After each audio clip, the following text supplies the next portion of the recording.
Mangekyo Sharingan abilities are often thought to be random or just for cool effect, but I disagree with this notion as I am a believer in the theory that kind of tries to explain why they all have the powers that they do. This part of the theory I do want to say is a popular one and that I did not come up with it originally. So for all the comments saying, oh, I've heard this theory for years, I'm telling you now, didn't come up with this part. But I also add my own thoughts and tidbits into it and also kind of build on the reason for the powers so we can kind of determine what ability Sarada will have in the future.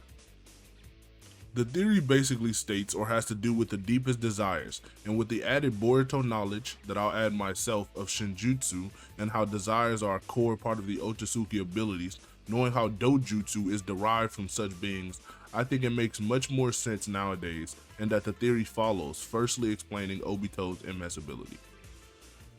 Taking into account how Obito almost died when the boulder crushed him experienced excruciating pain, as well as the scene he witnessed upon awakening his MS, it is theorized that these two events led to Obito's MS evolving in a unique way. Watching the girl you love die right in front of your very eyes and not having the power to save her is the ultimate torture. Coupled all of these events together and Obito's Sharingan evolved in a neutral way that gives him the power to never experience either traumatic event in his life. Kamui can not only protect Obito from never experiencing the agonizing pain that nearly killed him again, but it also gives him the power to save the people he cares about from any distance. This is why Kamui is both offensive and defensive, and both long range and short range. This is to make it literally the ultimate protection technique, while being able to defeat anyone no matter the power, as it is a spatial manipulation at its core.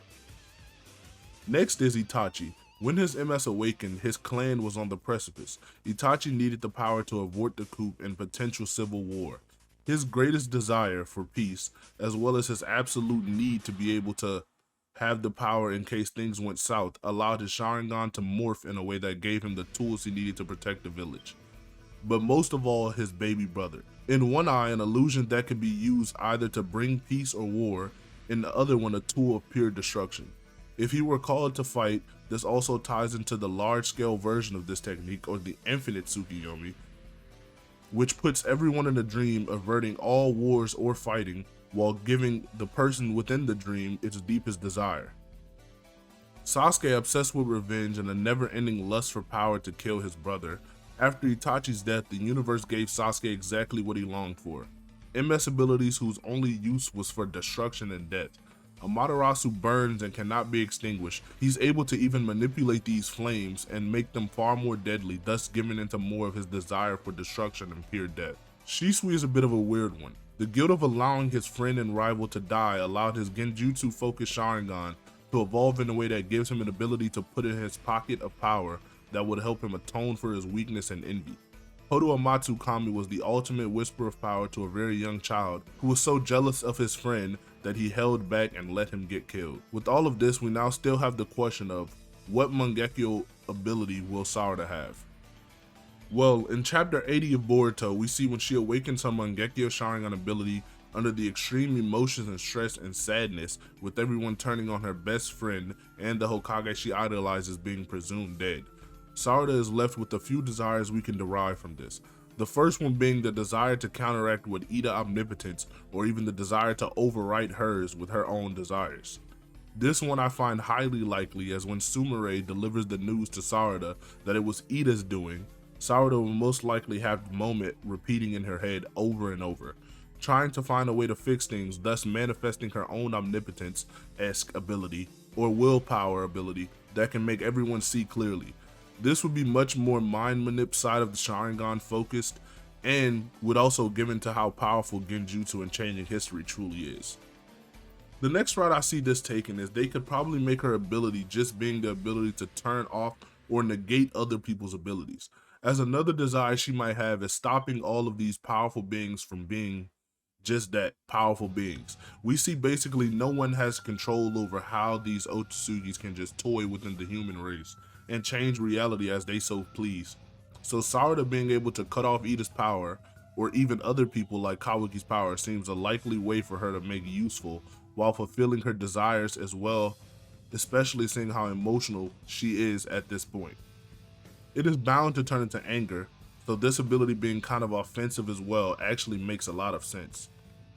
The third way I see this going is making her ability kind of parallel Ida in a way, as in how Ida forces people to fall in love and they cannot harm her or be her enemy. Sarada can forcibly control people and force them to not be able to harm the people that she loves, as she longs for Boruto and Naruto and her family to be protected from all of the chaos ensuing in the village at this point in time. Even going as far as to say, why does it always have to be Boruto? Referring to how he always being hurt in some way, either emotional or physical. Next on is her Susanoo. As we know, everyone with both the Mangekyo Sharingans awakened is stated to have awakened the Susanoo, or inevitably awakened the Susanoo, and thus the perfect Susanoo. Now personally, I think her Susanoo, the color, will either be gold, symbolizing how she is the sun to Boruto's moon, or even how her eye pattern is literally just the sun, or pink, as in that's the kind of female color and also the main noticeable color or feature on her mother. Either one of that is fine with me. I just don't want it to be blue or red or some shit like that. I also think that her perfect Susanoo will have another set of arms instead of wings like Madara's, given how she's much more on the physical side of fighting, and the reason why I think Sasuke and Kakashi had wings is to combat Kaguya, who could fly, and they aren't really the punchy type, whereas Madara, he has powerful blows, kicks, and so does Sarada, getting that from her mom.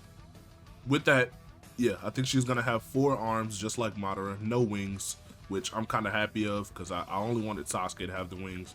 I didn't really like that Kakashi had wings on his. I would much rather his just could fly without wings.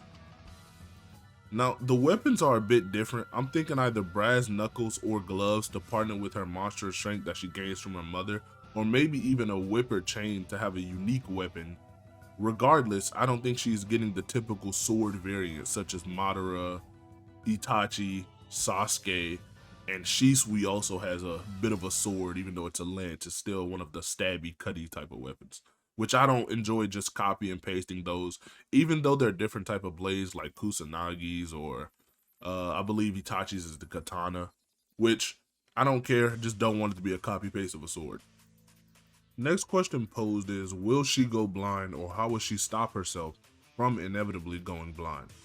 To answer this first question, I would first like to explain the reasoning for Madara, Sasuke, and even Itachi going blind, as well as the reasoning as to why Obito didn't go blind as quickly as the other 3. Starting with Madara, Sasuke, and Itachi, they all use Susanoo a lot and also use the full armored Susanoo, which should be the apex or height of their Sharingan abilities, which is also why they got drained far faster, partnered with how they had to fight a lot just in the times they were in, and how Sasuke was a rogue ninja, just normally or casually, while Itachi also having like ninja cancer on top of that. Obito only had 1 Mangekyo Sharingan for most of the series and never uses Susanoo, which is why it seems like he could not go blind, him or Kakashi. But in the war, we see that it meets its limits when Kakashi, after spamming his Kamui a lot, starts to lose sight within his eye, and Obito has to be constantly healed and aided via Hashirama cells, which is known to boost MS ability and MS longevity, even getting revived to not go blind. And when they awaken the perfect Susanoo, the eyes just dissipate, because their eyes just can't handle all of that power.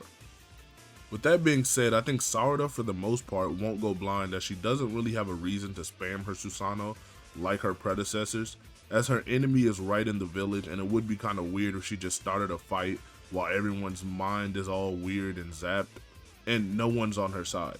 Sarada's a much smarter fighter than that. I think she would just lay low and train her eyes, developing it in private and not using it a lot in public, or to where Kawaki or Shikamaru or any of the village heads could see her, because that would just stir up unnecessary issues for Sasuke, her, and Boruto while they're on a run training to come inevitably save the day. But if she was forced to start lose sight, I think Sasuke would inevitably give her his eye, or she takes it from like his dead body if Kawaki kills him.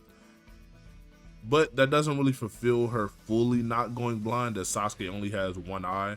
We know Borishiki stabbed out the other one.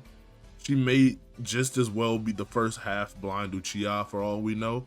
But nah, in all seriousness, this could or would probably be solved via the Shin clones, because they also have Mangekyo Sharingans if they do decide to bring them back. But if they don't, return in the story later on or soon, then I don't think Kishimoto is going to force her to go blind. It just doesn't really make sense. She's going to be like the only powered down one of Team 7 or the main cast. Another thing that can help solve her blind issue or just help with it is if she awakens the Byakugo seal from training with Sakura inevitably, which would mean she has access to some of the highest form of healing in the verse. That is also known to be of help with the Sharingan issues, as Sakura could make Obito's eyes last much longer searching through dimensions for Sasuke, and also just make his body much more healthy and not just fizzle out and die because he's way past his natural age limit or body health limit. It just rids the body of most health defects.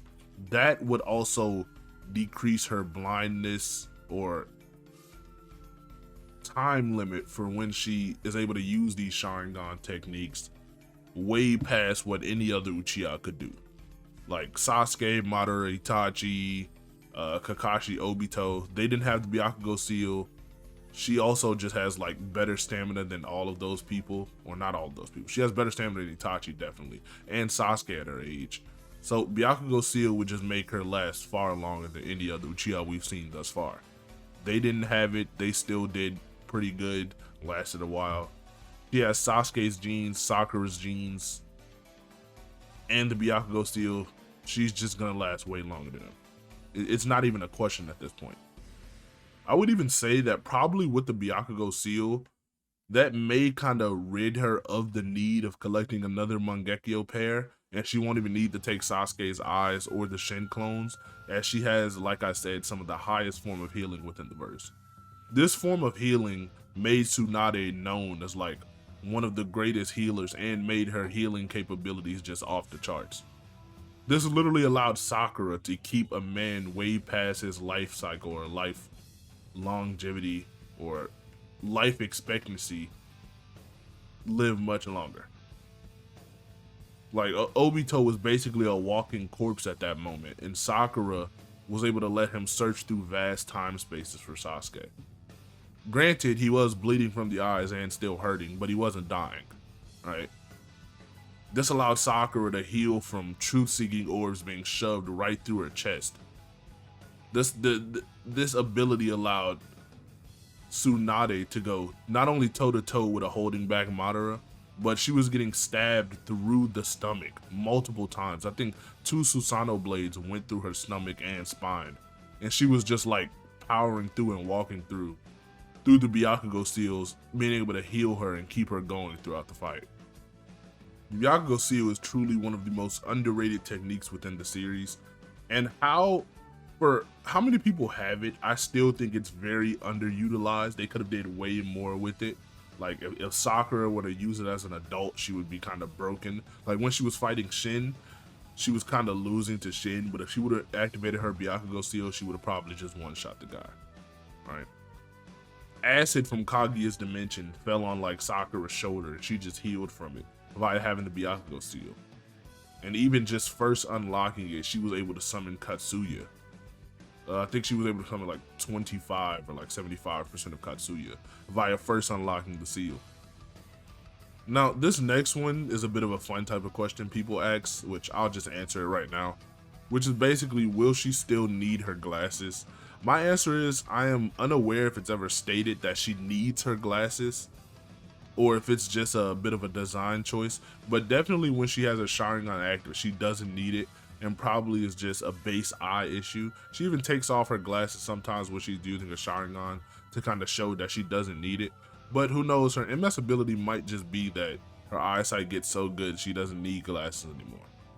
But actually, yes, she doesn't need these glasses. If she keeps them in the time skip or in other chapters, it is purely for artistic design and to look cool or unique. As we know, glasses nowadays are not just meant for medical purposes. They are for fashion purposes as well. We see influencers, people every day just wearing glasses for pure aesthetic. They just look cool sometimes. With that being said, that's the end of the video. Tell me if you want more Boruto theory type videos or explain type videos within the future. I will gladly make them. This video was pretty fun to make. I like theorizing on the future of this ongoing series in our verse. As you know, I like Boruto quite a bit. But if you enjoyed, don't forget to like, comment, subscribe, and share, and goodbye.